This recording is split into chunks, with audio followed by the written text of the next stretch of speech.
Advocacy and activism can take place outside of organizational settings. For instance, if we look at Arab Spring, the narrative of that movement is that it was a grassroots movement where people were mobilized through Twitter.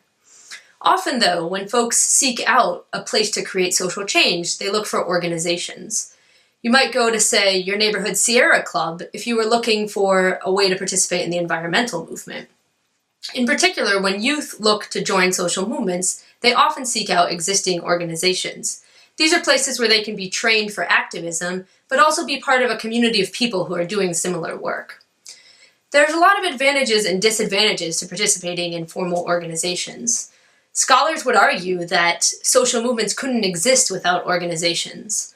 The folks at the core of this argument are McCarthy and Zold, who would say that it's not people's grievances or their sense of injustice that mobilize them to create social change, but instead it's organizations that mobilize resources that lead to social change.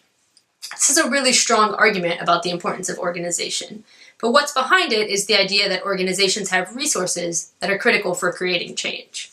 So for instance, if you wanted to mobilize, say, your community to stop a local policy from being passed, you might reach out to your friends through Facebook or post flyers in your neighborhood, but you might also want to engage a group of people who are already working on similar issues. So you might turn to a local organization to try to mobilize the resources that they had for your cause. Organizations have resources. That's one of their main strengths. These resources aren't just the networks we're talking about. They're also money, physical space, reputations, connections to the community, all sorts of different things that might help with mobilization and the creation of social change. So when folks think of what is an activist, who's doing activism, who are the main players, they often name people like the NAACP and the ACLU. Being a successful social movement organization often means being large and having a lot of resources, but social movement scholars don't think that's what matters mostly for success. Instead, what matters is strategic capacity, or the ability to use the resources you have effectively to achieve your goals. So it's not just acquiring a lot of resources, but it's also using them in a strategic way.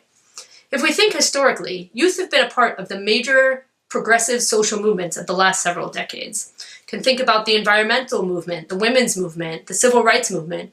All of these movements have had a really strong youth capacity, often through formal organizations. So take the civil rights movement, for example.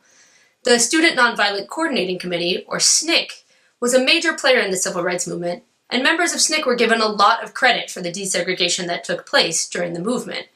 Not just for the formal desegregation, but also for the passing of policies like the Civil Rights Act, which led to the formal desegregation of all institutions by legal bounds.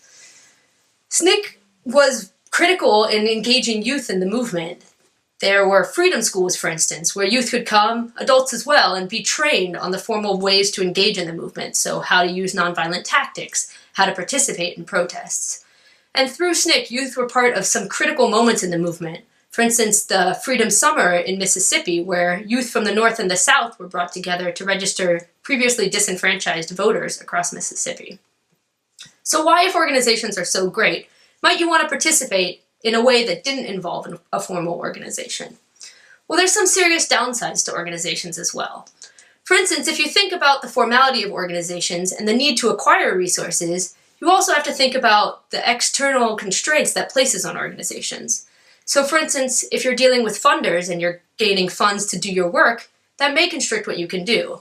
You may have to meet the needs of funders, but you may also be restricted in the types of activities you can do or you can get funding to do. For youth in particular, there's some serious constraints of organizations around adultism and the role of adults in organizations. Often youth in organizations are part of groups where adults are the main leaders, and so they have to face the sorts of understandings adults have about youth participation. For instance, sometimes adults think kids can't participate, they can't make a difference, and so they're shunted away from advocacy and activism and on-the-ground work. These sorts of concerns might keep youth from participating in organizations or might discourage them from continuing once they become a part of these groups. Today, if we think about activism on the ground, we can think about a lot of ways that youth are involved. There's organizations doing advocacy for youth, like Youth Empowered Solutions and the Youth Justice Coalition, but there's also a lot of ways that youth have been involved outside of organizations. Today's major social movements, the fight for $15, Black Lives Matter, they've been a really important way that youth have been able to show the power they have in creating social change.